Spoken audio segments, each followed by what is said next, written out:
Hello बच्चों, welcome to SBS smart classes. आज की इस वीडियो में बेटा हम लोग बात करेंगे क्लास 12th में chapter number 13 that is probability. Probability का मतलब बेटा सीधे सीधे पॉसिबिलिटी से है। आप 9th स्टैंडर्ड से प्रोबेबिलिटी चैप्टर को पढ़ते आ रहे हो। आपने 9th में भी पढ़ा था, 10th में भी पढ़ा था, 11th में भी पढ़ा था, 12th में भी पढ़ा था। तो 12th क्लास की अगर हम बात करें तो 12th क्लास में अकॉर्डिंग टू सिलेबस ऑफ 2020 आपको तीन चीज़ों के बारे में पढ़ना है, that is conditional probability, multiplication theorem of probability and last one is Bayes theorem. ठीक है, तो आज की इस वीडियो में हम लोग बात करेंगे क्लास 12th का very first topic that is conditional probability. देखिए बेटा, प्रोबेबिलिटी की बात करें तो प्रोबेबिलिटी के जो क्वेश्चंस होते हैं या जो आपको प्रॉब्लम्स दी जाती हैं वो लॉजिकली होती है।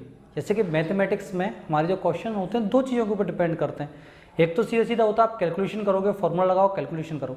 लेकिन प्रोबेबिलिटी के साथ कैसा होता है कि उसकी कैलकुलेशन तो बहुत कम होती है लेकिन सारे क्वेश्चंस आपके लॉजिकली होते हैं। तो आपको चीज़ों को अच्छे से समझना है और उसके बाद में आपको स्टार्ट करना। तो सबसे पहले बहुत ही छोटी चीज़ से थोड़ा सा 11th क्लास का भी हम लोग रिवाइज कर लेते हैं। मान लीजिए आपके पास एक रैंडम एक्सपेरिमेंट था, आपने एक एक्सपेरिमेंट किया, that is what tossing a coin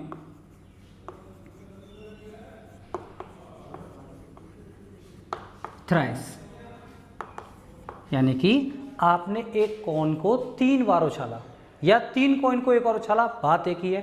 तो इसके लिए बेटा आपके सैंपल स्पेस बेटा क्या क्या बन सकते हैं? तो सैंपल स्पेस बेटा जो आपके बनेंगे, तो देखिए ऐसा हो सकता है कि आपका फर्स्ट टाइम हेड आए, सेकंड टाइम हेड आए एंड थर्ड टाइम भी क्या आए, हेड आए। सेकंड वन बेटा क्या हो सकता है कि first time head, second time head and third time is what, tail आ जाए। ऐसा भी हो सकता है कि हेड टेल हेड आए, या ऐसा भी हो सकता है कि टेल आए, हेड आए और हेड। ठीक है, चांसेस ये भी हैं कि 2 टाइम्स तो टेल आ जाए फिर उसके बाद बेटा क्या आ जाए, हेड, या टेल आए फिर हेड आए फिर टेल आए, या फिर ऐसा भी हो सकता है कि फर्स्ट टाइम हेड आकर के अदर 2 टाइम्स बेटा क्या आ जाए, टेल आ जाए। And third one is what, तीनों टाइम्स ही आपका टेल। तो ये बेटा आपके क्या हो गए, सैंपल स्पेस हो गए। सैंपल स्पेस आप लोगों ने बेटा 11th क्लास में बनाना भी सीखा था। ठीक है, तो हमने हमारा रैंडम एक्सपेरिमेंट किया था टॉसिंग अ कॉइन थ्राइस और उसके सैंपल स्पेस हमने बना करके तैयार कर लीजिए। अब मान लो ई और एफ दो इवेंट है, यानी कि ई is an event of at least 2 head। E एक इवेंट है जिसमें कम से कम 2 बार बेटा क्या आ रहा है, हेड आ रहा है। एंड F मैंने बेटा एक इवेंट बोल दिया, हम लोगों ने लगा लिया, F is an event first coin is tail, यानी कि दूसरा इवेंट ये था कि जो पहला वाला कॉइन था वो हमेशा क्या आएगा, टेल आएगा। उसके बाद के जो भी कॉइन है वो क्या होंगे आपके, वो हेड होंगे। तो अगर हम इस वाले इवेंट की बात करें, ठीक है, तो इस वाले इवेंट के लिए बेटा सैंपल स्पेस बेटा क्या क्या हो सकते हैं। देखो इवेंट ई की अगर हम बात करें तो सैंपल स्पेस क्या क्या हो सकते हैं। उसने बोला एटलीस्ट 2 हेड, कम से कम 2 हेड। तो कम से कम 2 हेड का मतलब ज़्यादा से ज़्यादा कितने हो सकते हैं, वो आप सैंपल स्पेस से पता करोगे, यानी कि 2 तो होने ही चाहिए, 2 से कम ना हो। तो जैसे कि हमारा फर्स्ट सैंपल स्पेस है, ये भी इसी में आ जाएगा क्योंकि इसमें कम से कम देखिए 2 हेड तो हैं। ठीक है, उसके बाद H H T H T H T H H. ठीक है, 2 बार बेटा कम से कम इसमें बेटा हेड आया। ठीक, और अगर हम सैंपल स्पेस बनाएं इवेंट एफ के तो उसके लिए बेटा देखो क्या बनेंगे। उसने क्या बोला इवेंट एफ के लिए, F is an event first coin is tail, पहला कॉइन टेल होना चाहिए, अदरवाइज कुछ भी है। तो देखिए यहाँ पे पहला टेल नहीं था, यहाँ पे भी नहीं है, यहाँ पे भी नहीं है और यहाँ पे भी नहीं है, तो यहाँ पे क्या आ गया, टेल हेड हेड। ठीक है, second one is tail tail head, third one is tail, head, tail. देखो इसको हम नहीं ले सकते। And fourth one is tail, tail, tail. अच्छा, यहाँ पे बात आई, मैं बार बार बोल रहा हूँ इवेंट। तो इवेंट का मतलब क्या होता है बेटा? तो आपने बेटा 11th स्टैंडर्ड में इसकी डेफिनेशन पढ़ी थी। What is event? Event is a subset of what? Sample space. Event क्या होता है? सबसेट होता है किसका? सैंपल स्पेस का। तो देखिए, अब मुझे इसकी प्रोबेबिलिटी निकालनी है, ठीक है? तो इसको हम समझेंगे कि हमें इसकी प्रोबेबिलिटी हम कैसे फाइंड आउट कर सकते हैं। अब यहाँ पे एक बात समझने वाली है कि हेड फिर हेड फिर हेड, तो आपने एक कॉइन को 3 बार उछाला, तो ऐसा हो गया कि फर्स्ट टाइम हेड आया, एंड फिर सेकंड टाइम भी हेड आ गया, एंड थर्ड टाइम भी बेटा हेड आ गया, ठीक है? फिर आपने दोबारा उछाला, तो और या तो ये कंडीशन बनी होगी, समझने की कोशिश करना, या तो ये कंडीशन बनी होगी या फिर ये कंडीशन बनी होगी। तो ये क्या हो जाएगा तुम्हारा? हेड आया, फिर एंड हेड आया, उसके बाद में बेटा क्या आया तुम्हारा? देखो टेल आया, ठीक है? या ये कंडीशन या ये कंडीशन या फिर ये कंडीशन बन सकती है। यानी कि और लगा करके बेटा क्या हो सकता है कि हेड आया, एंड टेल आया, फिर दोबारा से बेटा क्या आ गया? हेड आ गया, ठीक है? या फिर ये कंडीशन और बना लो कि पहले बेटा क्या आ सकता था? टेल आ सकता था, फिर हेड आया, फिर हेड आया,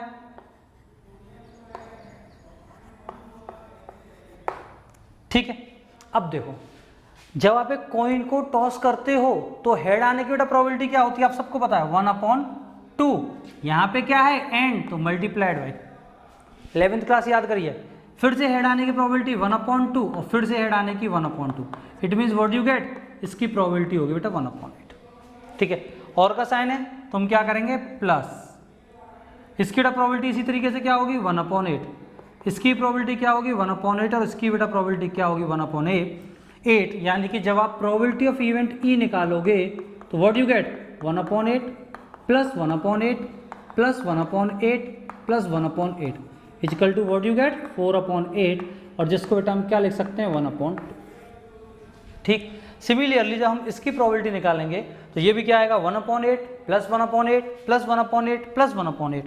तो ये क्या हो गया? Probability of event F equal to what? 1/2, ठीक है? अब एक बात सोचिए, मैं आपसे पूछूं कि what will be the probability of E intersection F, ठीक है? यानी कि ई और एफ दोनों में वो क्या हो? कॉमन हो। तो उसके लिए मुझे सबसे पहले क्या चाहिए? मुझे ई इंटरसेक्शन एफ चाहिए। तो ई इंटरसेक्शन देखो बेटा, एफ बेटा क्या आएगा आपके पास?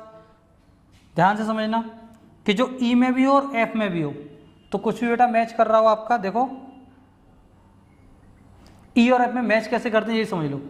ई is an event of at least 2 head, यानी ई एक ऐसा इवेंट है जिसमें एटलीस्ट कम से कम 2 हेड होना चाहिए, और एफ एक ऐसा इवेंट है जिसका फर्स्ट कॉइन क्या हो? टेल हो। तो अगर हम लिखना चाहें, इसको थ्योरेटिकली समझना चाहें कि ई इंटरसेक्शन क्या होगा कि first coin is tail and at least 2 head, ठीक है बेटा? तो यहां से बेटा ई इंटरसेक्शन आप लोग देखोगे क्लियरली कि फर्स्ट तो टेल हो, उसके बाद कम से कम 2 हेड हो। तो क्या ऐसा है? बिल्कुल है। देखो ये इसमें भी है और ये इसमें भी है। इंटरसेक्शन का मतलब क्या होता है कि ई में भी हो और एफ में भी हो। तो इसकी प्रोबेबिलिटी क्या होगी? आप खुद चेक कर सकते हो। 1/2 into 1/2 into 1/2 equal to what? 1/8। अब बात आती है कि हमने इंटरसेक्शन को क्यों सीखा? क्योंकि हमें अपना मेन टॉपिक पढ़ना है, that is what? Conditional probability. तो कंडीशनल प्रोबेबिलिटी को पढ़ने से पहले हमने थोड़ा सा 11th क्लास को रिवाइज किया। इसके बाद हम चलते हैं अपने 12th क्लास के कॉन्सेप्ट पर, that is what? Conditional probability. उससे पहले बेटा इसको नोट करिए, फिर हम बढ़ेंगे अपने टॉपिक की तरफ। तो चलिए बेटा स्टार्ट करते हैं। आपका जो एक्सरसाइज 13.1 का कॉन्सेप्ट है दैट इज कंडीशनल प्रोबेबिलिटी। जैसा कि बेटा नाम से ही पता पड़ रहा है कंडीशनल प्रोबेबिलिटी के बारे में कि मान लीजिए आपके पास 2 इवेंट हैं ई एंड एफ, और हमें ई की प्रोबेबिलिटी निकालनी है किस कंडीशन पे कि एफ हैज बीन गिवन। ठीक, तो कंडीशनल प्रोबेबिलिटी का डेफिनेशन उसको पढ़ते हैं। Probability of event E is called the conditional probability of E, यानी कि जो इवेंट ई है उसकी प्रोबेबिलिटी को हम कंडीशनल प्रोबेबिलिटी ई कहेंगे कब, given that F has already occurred. Simply आप लोग बात समझिए कि दो इवेंट हैं, आपसे एक इवेंट की प्रोबेबिलिटी पूछे कब, जब दूसरा इवेंट हो चुका हो। यहाँ पे कुछ वर्ड का यूज होता है हैज बीन अकर्ड या हैज हैपेंड, ठीक है, तो वहां पे हम समझ जाएंगे कि यहाँ पे कंडीशनल प्रोबेबिलिटी की बात हो रही है। एंड इसको हम रिप्रेजेंट करते हैं पी ई बाई एफ। ठीक है, इसको पढ़ते कैसे हैं कि conditional probability of E when F has been occurred. तो इसके लिए फॉर्मूला क्या है कि conditional probability of E when F has been occurred is equal to P E intersection F, यानी कि probability of the common elementary events. ठीक है, यानी P E intersection F upon P F, यानी probability of E intersection F upon probability of F. और मान लीजिए आपको कंडीशनल प्रोबेबिलिटी एफ की पूछी गई है, जब आपको इवेंट ई की प्रोबेबिलिटी दे रखी है तो क्या होगा, P E intersection F upon probability of E. जैसा कि आप लोग जानते हो कि E intersection F equal to किसके होगा, एफ इंटरसेक्शन ई के। इसके ऊपर आपके एनसीईआरटी में एक एग्जाम्पल है, इसको हम करते हैं और फिर उसके बाद हम इसके बारे में और डिटेल्स के साथ पढ़ेंगे। तो देखिए बेटा, आपको एग्जाम्पल में दे रखा है कि probability of A equal to 7/13, probability of B equal to 9/13 and probability of A intersection B equal to 4/13। Then find what is the probability of A when B has been occurred. तो फॉर्मूले के according बेटा क्या होगा, probability of A when B has been occurred is equal to probability of A intersection B upon probability of, हमें बेटा क्या दे रखा है, देखो हमें बी दे रखा है तो अपॉन में बेटा बी। यहाँ से आप लोग समझ जाओगे कि आपके पास गिवन क्या है। ठीक है, तो देखिए बेटा आपके पास इंटरसेक्शन क्या दे रखा है, आपको intersection is 4/13 and probability of B is what 9/13, यानी कि हम कह सकते हैं probability of A when B has been occurred. तो इसको बेटा हम सॉल्व करेंगे, क्या आएगा हमारे पास 4/9 and that is our answer. ठीक है, तो ये एक बेसिक कॉन्सेप्ट के ऊपर क्वेश्चन था। अब इसके ऊपर हम कुछ थ्योरेटिकली जो अप्रोच के क्वेश्चंस हैं उनको लगाते हैं, उसके बाद हम पढ़ेंगे some properties of conditional probability. उससे पहले बेटा आप लोग इसको नोट कर लीजिए। तो आपका एग्जाम्पल नंबर 2 है, that is a family has 2 children. ये आ भी चुका बेटा एग्जाम में, तो आपको थोड़ा अच्छे समझना है। A family has 2 children, what is the probability that both the childrens are boys. हमें इस बात की प्रोबेबिलिटी उसने पूछी है कि दोनों चिल्ड्रन क्या होने चाहिए, बॉयज। गिवन दैट, अब यहाँ से समझो, गिवन दैट कंडीशनल प्रोबेबिलिटी हो गई, आपको एक प्रोबेबिलिटी दे रखी है, given that at least one of them is a boy, कि उनमें से कम एक लड़का है। तो हमें बेटा देखो, प्रोबेबिलिटी का क्वेश्चन कभी कभी क्या होता है, हम लोगों को करना आता है, लेकिन हमें एग्जाम में ऐसा तो नहीं है हमें सिर्फ सीधे आंसर लिख के आना हो। तो ये भी आप लोगों को आना चाहिए कि how to represent a question या how to represent the solution of the question. आप बोर्ड में कॉपी जब लिखोगे तो उसके सॉल्यूशन को आप लोग रिप्रेजेंट करोगे। तो हम देखिए इसके सॉल्यूशन को कैसे करेंगे, क्योंकि सॉल्यूशन करने के लिए आपको एक अच्छा सा डिस्क्रिप्शन भी देना बहुत जरूरी होता है। तो हम यहाँ लिखते हैं let B stands for boys and G stands for girl. मैंने मान लिया कि मैं बॉयज को बी से रिप्रेजेंट कर रहा हूं और गर्ल को मैं जी से रिप्रेजेंट कर रहा हूं। ठीक है, so sample space of given experiment equal to बेटा क्या बन सकता है, देखिए ऐसा हो सकता है कि दोनों ही लड़के हों, सही बात है कि नहीं। ऐसा भी हो सकता है कि पहले वाला लड़का हो और दूसरी वाली लड़की हो, गर्ल हो। ऐसा हो सकता है कि पहला गर्ल और दूसरा जो है बॉय हो एंड फोर्थ वन दोनों ही बेटा क्या हो, गर्ल। ठीक है, इतना बेटा सैंपल स्पेस आप लोगों को समझ में आ गया। अभी हम आगे चलते हैं कि लेट ई क्या है, इवेंट किस बात का, that both childrens are boys, यानी कि जो फर्स्ट इवेंट है मैंने मान लिया कि दोनों ही जो चिल्ड्रंस हैं वो बॉयज हैं और एफ बेटा किस बात के लिए बेटा इवेंट होगा, event that both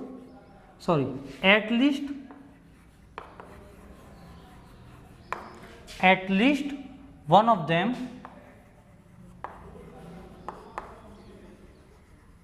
is a boy। ठीक है, तो देखिए इसके इवेंट का अगर मैं सैंपल स्पेस बनाऊं, समझना जरा क्या बन सकता है, event that both children are boys. तो इसके लिए बेटा क्या बन सकता है, दोनों ही बेटा लड़के होने चाहिए। तो एक ही तो आएगा भाई, इवेंट अभी बताया था, what is event, event is a subset of sample space. तो सैंपल स्पेस में दोनों लड़के होने चाहिए, तो इसके लिए बेटा क्या बनेगा, दोनों बॉयज हो गए। अगर हम एफ के लिए बनाएंगे बेटा सैंपल स्पेस, तो देखो जरा थोड़ा समझो यहाँ से कि at least one of them is a boy. तो एटलीस्ट वन ऑफ देम तो ऐसा भी हो सकता है बेटा दोनों ही लड़के हों, ऐसा हो सकता है पहला लड़का हो दूसरी लड़की हो, और ऐसा हो सकता है पहली लड़की हो दूसरा लड़का हो। ठीक है, तो इसकी प्रोबेबिलिटी बेटा क्या होगी, देखो सिंपली 1/2 इंटू 1/2। अभी आप लोगों को बताया था, इसकी प्रोबेबिलिटी बेटा क्या आ गई 1/4। इसकी बेटा प्रोबेबिलिटी बेटा क्या होगी 1/2, 1/4 plus 1/4 plus 1/4 is equal to what you get 3/4। आपको मैंने समझाया था जब हमने वीडियो को स्टार्ट किया था, तो यहाँ से प्रोबेबिलिटी ऑफ इवेंट ई क्या आया 1/4, प्रोबेबिलिटी ऑफ इवेंट एफ क्या आया 3/4। हमें ये पता है to find out the conditional probability I have to find out the sample space of E intersection F. तो ई इंटरसेक्शन बेटा एफ हम कैसे निकालेंगे, समझना जरा कि उसने पहला इंटरसेक्शन समझने की कोशिश करो कि दोनों ही लड़के जो है बॉयज होने चाहिए। इसमें बोला कम से कम एक लड़का बॉयज, तो इसका इंटरसेक्शन क्या हो गया, क्लियरली दोनों लड़के बॉयज हों। या फिर आप यहाँ से देखो दोनों में क्या मैच कर रहा है, आप यहाँ से ही उठा सकते हो सीधे सीधे। समझ में आई बात। तो इसके लिए बेटा क्या बनेगा बी कोमा बी, और इसकी बेटा प्रोबेबिलिटी क्या होगी बताओ, प्रोबेबिलिटी ऑफ इंटरसेक्शन है एफ इजिकल टू 1/4। ये 1/4 समझ में आ रहा कॉन्सेप्ट, समझो इसको भी कि एक फैमिली है, दो बच्चे हैं, एक बॉय होगा और एक गर्ल होगी। सिंपल सी बात है कि या तो लड़का होगा या लड़की होगी। लड़के होने की प्रोबेबिलिटी क्या है 1/2, लड़की होने की प्रोबेबिलिटी क्या है 1/2। अब यहाँ पे लड़का हुआ, मान लो पहला लड़का हुआ तो उसकी प्रोबेबिलिटी क्या होगी 1/2, एंड फिर लड़का हो गया उसकी प्रोबेबिलिटी क्या होगी 1/2। मल्टीप्लिकेशन करेंगे 1/2 इंटू 1/2 व्हाट यू गेट 1/4। चलिए, तो उसने अब प्रोबेबिलिटी हमसे पूछी किसकी है, इस बारे में हम लोग बात करते हैं कि फाइंड द प्रोबेबिलिटी। देखो what is the probability that both the childrens are boys. इस बात की प्रोबेबिलिटी क्या है कि दोनों जो चिल्ड्रन है वो क्या हैं, लड़के हैं। और उस इवेंट को हमने क्या माना था ई, तो हम कह सकते हैं हमें कंडीशनल प्रोबेबिलिटी निकालनी है ई की। जब एफ हो चुका हो तो फॉर्मूला क्या होगा, probability of E intersection F upon probability of F is equal to intersection F की बेटा प्रोबेबिलिटी क्या है 1/4, और पी एफ की बेटा प्रोबेबिलिटी क्या है 3/4, और सॉल्व करो तो बेटा क्या आएगा 3। तो हम कह सकते हैं probability of event E when F has been occurred is equal to what you get 1/3। ठीक है बेटा, होप समझ में आया होगा। चलिए आप लोग इसको नोट करिए, फिर हम बढ़ते हैं next properties of conditional probability की तरफ, जो कि इंपोर्टेंट है। आपको पता है कि आपके एग्जाम्स में 1 मार्क्स के question, multiple choice question, fill in the blanks and true false आते हैं, तो उसको पढ़ना भी आप लोगों के लिए थोड़ा सा इंपोर्टेंट बनता है। तो उसको पढ़ेंगे, उससे पहले आप लोग उसको नोट कर लीजिए। चलिए बेटा शुरू करते हैं प्रॉपर्टीज ऑफ कंडीशनल प्रोबेबिलिटी। तो क्या बताया गया, let E and F be events of sample space S of an experiment, यानी कि कोई एक सैंपल स्पेस एस है जिसके इवेंट है ई एंड एफ। तो उन्होंने क्या बोला कि probability of S when as F has been occurred is equal to probability of F when F has been occurred is equal to 1। तो सिंपली अगर इसको आप समझने की थोड़ी सी कोशिश करें, कभी प्रूफ पूछता नहीं है एग्जामिनेशन में, फिर भी मैं आप लोगों को थोड़ा समझा देता हूँ कि आप एक बात समझिए कि probability of S by F is equal to क्या होगा, probability of S intersection F upon probability of F. और आप लोगों को पता है व्हाट इज इवेंट, इवेंट है सबसेट ऑफ सैंपल स्पेस। तो जब एफ एस का सबसेट है तो इसका इंटरसेक्शन बेटा पी एफ नहीं होगा, तो P F upon P F is equal to बेटा क्या आ गया 1। बात समझ में आ गई होगी। इस तरीके से इसको प्रूव भी कर सकते हैं। ऐसे इसका करेंगे एफ इंटरसेक्शन एफ क्या होगा, एफ होगा, तो पी एफ अपॉन एफ क्या हो गया 1।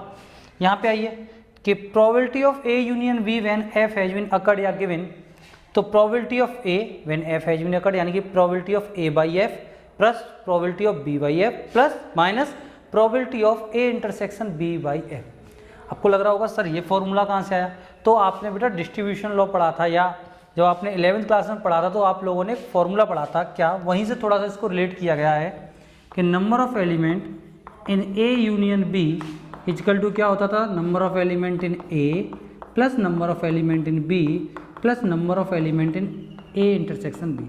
यहाँ प्लस नहीं, यहाँ बेटा माइनस है। ऐसे ही प्रोबेबिलिटी में कर सकते हैं, नंबर ऑफ या probability of A union B is equal to what, probability of A plus probability of B minus probability of A intersection B. तो वहीं से रिलेट करके बेटा इस फॉर्मूले को बना दिया गया। ये एक प्रॉपर्टी हो गई।